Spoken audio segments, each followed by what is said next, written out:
En octubre se aprobó en diputados un proyecto que pretende despenalizar la eutanasia aquí en el Uruguay. Esta iniciativa se espera que sea tratada este año en el Senado. ¿Qué expectativa tienen aquellos legisladores que la impulsan? ¿Qué impacto puede tener este proyecto en nuestra sociedad y en nuestro sistema de salud? ¿Qué pasa con aquellos que se oponen precisamente a esta iniciativa? De todo eso estaremos hablando esta noche. Bienvenidas, bienvenidos a Así Comienza el Lado B. La encuesta realizada por la empresa Factum en el segundo semestre del año 2022 midió el grado de acuerdo con la ley de eutanasia. Se desprende de la encuesta que el 77% de la población está de acuerdo, un 20% en desacuerdo y solo un 2% de los consultados no opina. Quienes votaron al Frente Amplio en las elecciones del 2019 tienen más grado de acuerdo con el proyecto que se aprobó en diputados. Un 80% está de acuerdo y un 16% en desacuerdo. Entre los votantes de la coalición, el 77% está de acuerdo y el 21% en desacuerdo. El porcentaje de acuerdo baja al 72% entre quienes votaron en blanco o a otros partidos y sube el desacuerdo al 26%.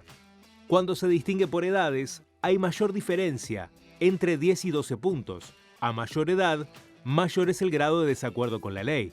Entre los 18 y los 33 años, un 83% de los consultados está de acuerdo con la ley y un 16% en desacuerdo. Entre los 34 y los 48 años, un 78% está de acuerdo y un 20% en desacuerdo. El mayor desacuerdo con el proyecto se da entre los mayores de 62 años, crece al 26%.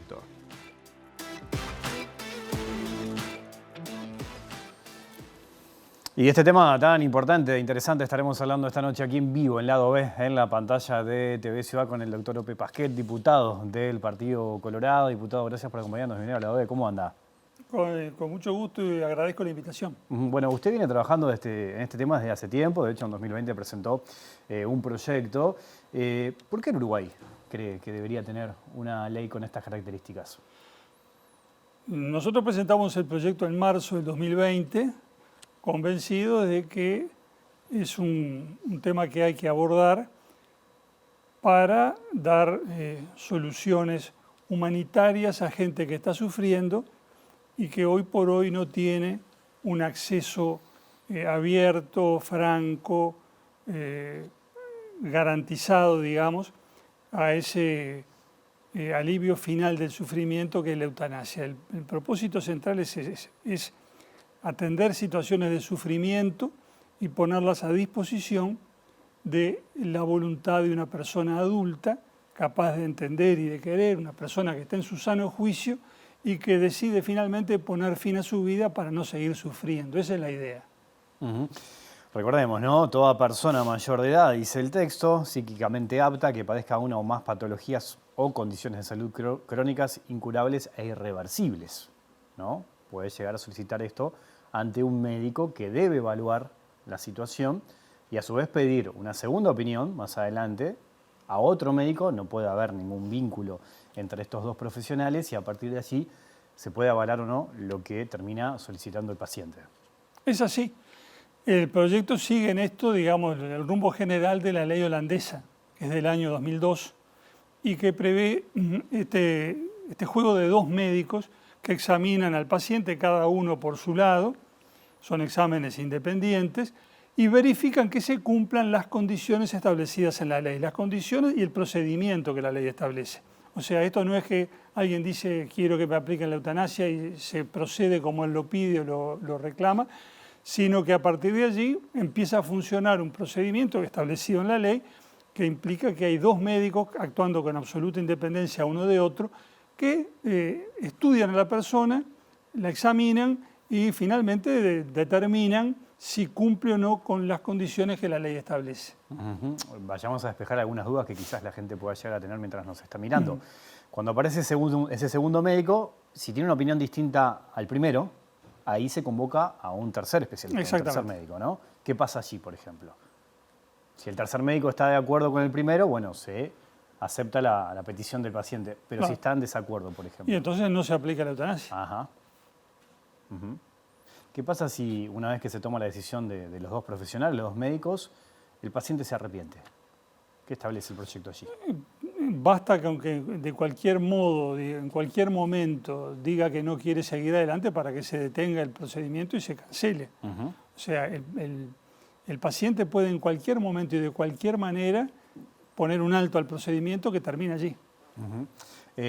Pensaba también, ¿no? Porque muchas veces cuando se habla de esto en el mundo, acá en el Uruguay también se llegó a comentar esta situación, que se trata de evitar como la burocratización de la eutanasia, ¿no? Y pienso en el ejemplo español.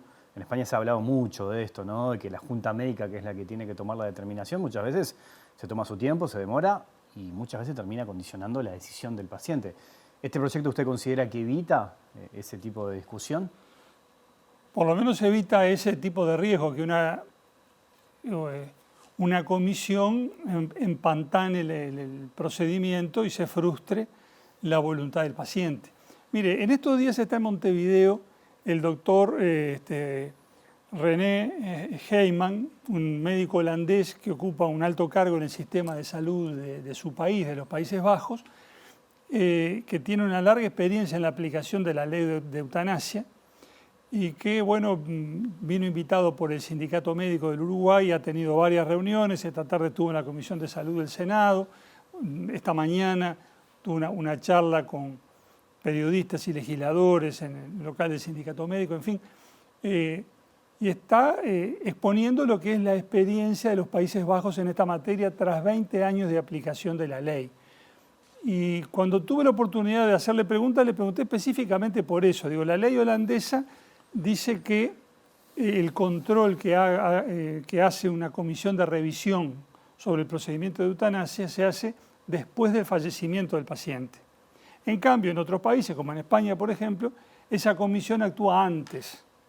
Después de 20 años de aplicación de la ley, ¿ustedes están conformes con esto de que la revisión se haga a posteriori o están pensando en reformar el sistema para que la revisión del procedimiento se haga antes de la ejecución de la eutanasia?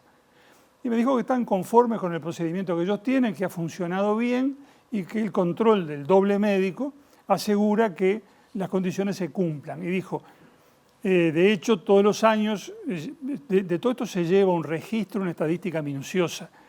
Y dice, al cabo de cada año, los casos en los cuales ha habido apartamientos del procedimiento establecido en la ley son muy pocos y la inmensa mayoría de todos esos casos consisten en apartamientos de poca importancia. Dice, de hecho, en 20 años solo una vez hubo que derivar un caso a la justicia penal porque habría habido un apartamiento serio del procedimiento establecido en la ley. Entonces, el procedimiento que siguen ellos, que es el que procura seguir también el proyecto de ley uruguayo, evita el riesgo de burocratización, pero no por ello priva de garantías al paciente. Un actor importantísimo en esta historia tiene que ver con el componente médico, los médicos, ¿no? De hecho, el proyecto establece cambiar el código médico, ¿no? De ética médico, ¿no? ¿Hacia dónde apunta concretamente? Porque esto va a ir a la discusión del Senado también, que quizás puede llegar a tener alguna modificación. El proyecto parte de la base de que no le impone ningún deber al médico. Quien no quiera practicar la eutanasia opone la objeción de conciencia y el asunto termina allí.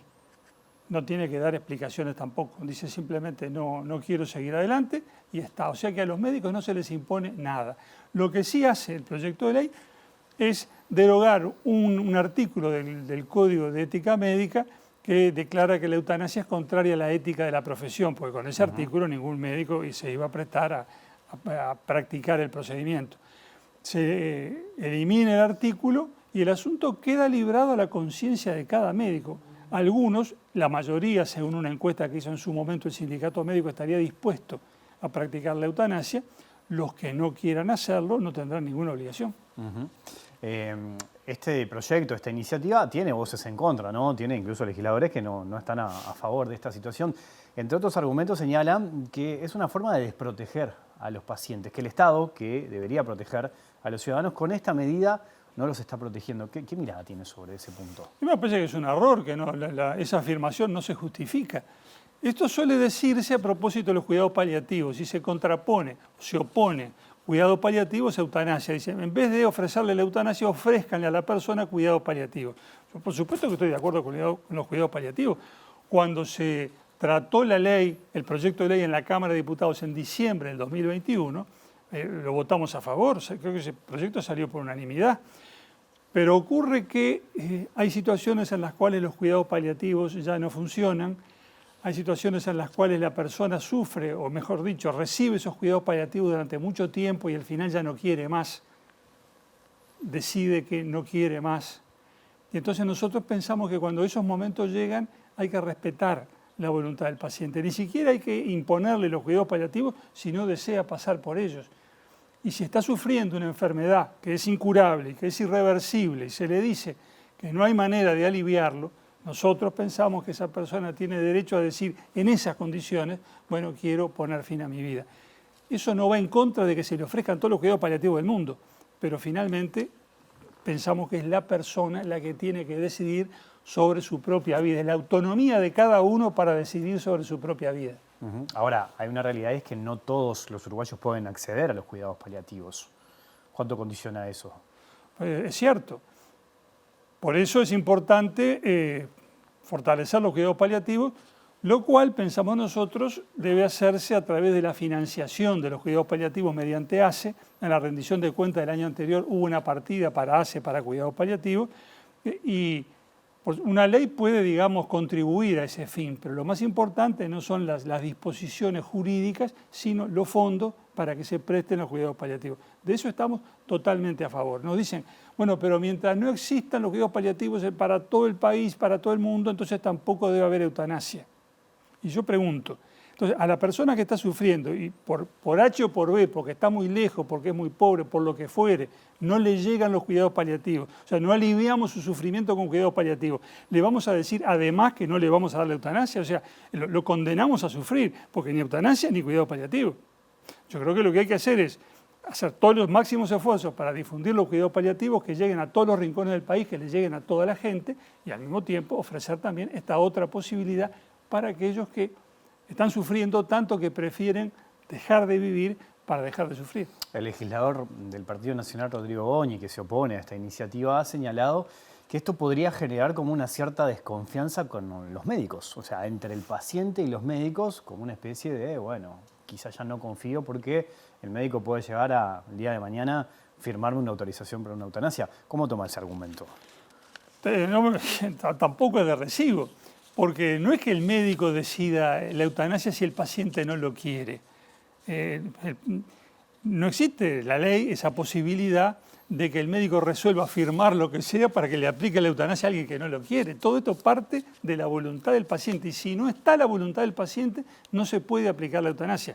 Nos decía este médico holandés en la mañana de hoy que al contrario, que la ley de eutanasia ha contribuido a fortalecer las relaciones entre médico y paciente, porque se ponen, digamos, todas las cartas sobre la mesa, el médico le explica al paciente cuál es su situación, tiene que informarlo, y si el médico no está dispuesto a practicar la eutanasia, puede ser un objetor de conciencia, se lo tiene que decir de entrada al paciente, para que el paciente sepa que si llega el caso ese médico no lo va a ayudar, no lo va a asistir, y entonces decide si continúa con ese médico o se va a atender con otro. Entonces, esa mayor transparencia en la relación fortalece la confianza, no la debilita. Lo que sí se debilita es el poder omnímodo, absoluto, que tienen médicos que piensen que pueden decidir esto por sí y ante sí. Cuándo se procede, cuándo no se procede, no, eso no funciona. Tiene que ser el paciente el que ponga en marcha el procedimiento, el que diga, quiero que se me aplique la eutanasia, y en cualquier momento ese paciente puede desactivar el procedimiento con su sola manifestación de voluntad.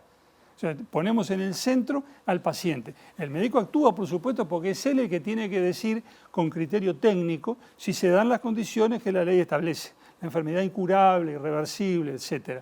Ahí es donde actúa el médico, pero la voluntad es la del paciente. Ahí usted menciona al pasar el hecho del denominado poder médico, ¿no? O sea, ¿cómo lo toman los médicos? El hecho de decir, bueno, ya no tengo yo la decisión, sino que es el paciente el que me viene a decir a mí lo que quiere hacer, por ejemplo. ¿Cómo cree que lo pueden llegar a tomar? Y dependerá de los médicos. Yo creo que las generaciones que están actuando hoy entienden que el paciente debe tener este derecho y no sienten que se menoscaba en absoluto su rol cuando se le reconoce al paciente esa centralidad en todo esto. Y creo que eso es un avance. Digo, se pasa de un enfoque más bien, digamos, paternalista, y a veces paternalista autoritario, a reconocer que en definitiva es la vida del paciente la que está en juego y es él el que tiene derecho a decidir. Ahora, ¿cuánto pesa el componente religioso en toda esta discusión? Y podrá pesar en la conciencia de cada uno. Es legítimo y es natural y así podrá suceder, pero eso es ajeno a la ley, porque estamos en un estado laico. La ley no toma en cuenta factores religiosos, lo deja librado a la conciencia de cada uno. Si una persona entiende que sus creencias religiosas le prohíben recurrir a la eutanasia, pues está en su derecho y nadie la va a obligar a nada. Ahora, a aquella persona que no tiene esas creencias religiosas, o que tiene otras, vaya uno a saber, tampoco se le prohíbe apelar a la eutanasia porque otros crean. Cada cual cree lo que quiere creer o no cree si no quiere y decide sobre su propia vida, pero no le impone reglas morales al otro. Con este proyecto pasa algo muy particular, porque bueno, usted lo presentó en 2020, un año después lo presenta algo similar, un proyecto similar, el Frente Amplio. Después los proyectos se fusionaron y de hecho bueno, es lo que se termina aprobando en diputados y ahora va a discutirse en el Senado. Y es un proyecto que obviamente queda clarísimo de que quizás lo ideológico no pesa tanto, o sí, pero tiene una dimensión distinta si lo comparamos con otros temas. Hablábamos recién del componente religioso. ¿Qué lectura política hace? ¿Y pesa lo político en este caso? ¿Usted cree que se puede dejar de lado al momento de discutir esta situación? Yo creo que este no es un tema político en sentido de política partidaria. Acá han votado a favor legisladores de distintos partidos, han votado en contra legisladores de distintos partidos, y creo que esto es un tema que atraviesa a todos los partidos. Y me interesa mantenerlo en ese enfoque, no hacer de esto una cuestión de bandera partidario sectorial, sino en definitiva una cuestión filosófica. ¿Hasta dónde pensamos que llega la libertad de cada uno, la autonomía de cada uno para dirigir su propia vida hasta el momento final, que es la muerte? ¿Reconocemos eso o entendemos que por el motivo que fuere uno no es dueño de determinar su propia muerte y de pedir auxilio cuando se dan las condiciones establecidas en la ley? Insisto en esto porque esto no es cuestión de eutanasia libre a quien se le antoje. Hay requisitos, hay condiciones, hay procedimientos para que la eutanasia deje de ser un delito. Si no se cumple con esas condiciones y requisitos, entonces sí, la eutanasia seguirá siendo delito porque no proponemos que se derogue la norma del Código Penal que establece el homicidio piadoso. Eso existe en nuestro derecho y es considerado una forma de homicidio, es un delito que el juez podrá exonerar de pena o no, según lo entienda el juez. Eso no se deroga. O sea, al que no cumple con lo que establece la ley y le da muerte a otro por razones de piedad, por ejemplo, bueno, se le aplica esa norma del Código Penal, la del homicidio piadoso. Y al que ayuda a otro a suicidarse, también sin cumplirlas, si no es a través de la eutanasia establecida en la ley, bueno, a ese también se le sanciona porque el delito no se deroga. Yo había presentado en el proyecto inicial, el de marzo del 2020, una propuesta para despenalizar tanto la eutanasia como el suicidio médicamente asistido, es decir, en el cual el que actúa es el propio paciente sobre sí mismo, ayudado por un médico. En las conversaciones con el Frente Amplio decidimos no incluir el suicidio médicamente asistido porque se prestaba a confusiones y malos entendidos. El proyecto está referido estrictamente a eutanasia. Por lo tanto, la figura delictual de la determinación o ayuda al suicidio queda íntegramente en pie. Pensaba también que en esta discusión, de hecho hay algunos legisladores que apuntaban a eso, al componente económico, ¿no? De esto. Por ejemplo, pienso en Guido Manini Ríos, senador de Cabildo Abierto, que llegó a decir que esto era como una mercantilización de la muerte, ¿no? Pensando en el ahorro que podría llegar a generar un proyecto de estas características a las instituciones. ¿Cómo toma esa opinión? Me parece un gravísimo error, porque fíjese que en esa hipótesis las instituciones de asistencia médica y eventualmente los médicos serían una especie de organizaciones criminales, verdaderas asociaciones para delinquir, que están esperando una coartada legal para matar rápidamente a los pacientes y evitarse los gastos. Esa es la idea que tienen del Cuerpo Médico Nacional y de las instituciones de asistencia médica. A mí me parece un disparate y un agravio. Un disparate y un agravio. De ninguna manera se puede aceptar eso. Ahora, si vamos a pensar en atribuir malas intenciones o intenciones mezquinas, entonces nos hacemos una idea pésima de todo.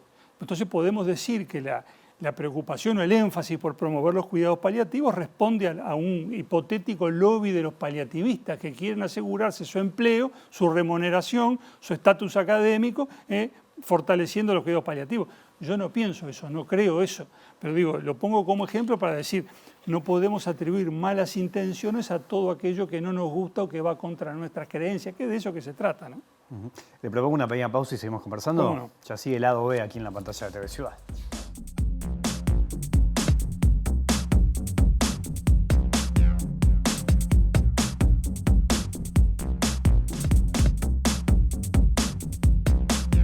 Seguimos en vivo aquí en Lado B, en la pantalla de TV Ciudad, conversando con el diputado Ope Pasquets a propósito del proyecto de ley de eutanasia que fue aprobado en diputados y que ahora está en la comisión del Senado. ¿Qué expectativa tiene precisamente en esta instancia en donde está el proyecto hoy? Y mire, mi expectativa principal es que esto se trate en la comisión del Senado. No se ha tratado hasta ahora, la comisión ha trabajado en otros proyectos, en otros temas. Acordó en su momento que primero se iba a tratar el proyecto de cuidados paliativos y después el de eutanasia. Me dicen, miembros de la comisión, que estarían terminando con cuidados paliativos y entonces inmediatamente después, según lo que en su momento acordaron, vendría eutanasia. Mi expectativa es que se trate y que se resuelva. Sé que en la comisión habría aparentemente una mayoría adversa al proyecto, pero eso no impide que el proyecto, con la opinión negativa de la comisión, si se da esa posibilidad, vaya al pleno del cuerpo y que allí se discuta y se vote. Que cada cual vote como le diga su conciencia que debe hacerlo, pero lo que me parece importante es que se discuta y se vote. Porque hay gente que está sufriendo, o gente cuyos familiares están sufriendo. A mí me mandan mensajes cada tanto, personas que están en una situación muy dolorosa y delicada, me dicen, ¿cuándo sale esto? Y yo les tengo que decir que no sé, que bueno, que les informo cuál es la situación. Digo, creo que esa gente merece una respuesta, por sí o por no. Pero el tema está sobre la mesa, está planteado, se viene discutiendo desde marzo del 2020. Me parece que es hora de que haya una definición. Y después que salga de la comisión, ¿considera que tiene los votos para ser aprobado? Bueno, tengo la esperanza de que estén. No quiero manejar nombres, pero según las cuentas que hacemos, podría haber votos para esto. O sea, que según sus cuentas, los votos están. Exactamente. Sí. Bueno, está la posibilidad de que el presidente de la República después le pueda vetar esto, ¿no? Se verá cuando llegue el momento. ¿Piensa que se puede dar eso o no? Es posible. Sí, Jurídicamente la posibilidad existe, Ajá. pero no tengo ningún elemento como para pensar que así va a ser. Pensaba de que en Uruguay se dan aproximadamente 30.000 muertes por año, ¿no? Sí. Con este proyecto, ¿a cuánto podría ascender eso? No va a aumentar el número de muertes. Lo que va a pasar es que algunas de esas muertes se van a producir por eutanasia y no será por, digamos, por efecto directo de la enfermedad que sufre la persona, sino por el acto de eutanasia. Usted recién ponía algunos ejemplos internacionales. Le mencionaba el caso de Holanda porque, como le decía, estuvimos con este médico holandés que está ahora en Montevideo dando charlas sobre este tema, explicando cómo ha funcionado la ley holandesa durante 20 años. Y entonces dice, ha habido sí un pequeño incremento de la cantidad de muertes que se producen por eutanasia y del porcentaje de las muertes por eutanasia en el total de muertes, que está ahora en el 5% aproximadamente del total. Hace unos años era el 4, 4,1, 4,5, ahora está en el 5%. Lo que dice este médico es que eso se debe, por un lado, a que más gente conoce la ley y entonces se acogen a ella, y además, y esto es importante, a que la población holandesa es una población envejecida. Actualmente el 20% de la población tiene 65 años o más. En pocos años, nos decía este médico holandés, el porcentaje ascenderá a 25%. Entonces, claro, una población envejecida tiene un porcentaje mayor de muertes y se están produciendo en esta medida que señalo por eutanasia, porque la ley está funcionando, la gente la conoce, hace 20 años que se practica. Pero no hubo, dijo el médico, ninguna pendiente resbaladiza. Ese argumento que se utiliza acá, que va a ser poco menos que una corrida demencial de la gente hacia la eutanasia. La gente se sale a a quitarse la vida por eutanasia porque está la ley. Bueno, eso no está sucediendo en Holanda, no fue eso lo que pasó en estos 20 años.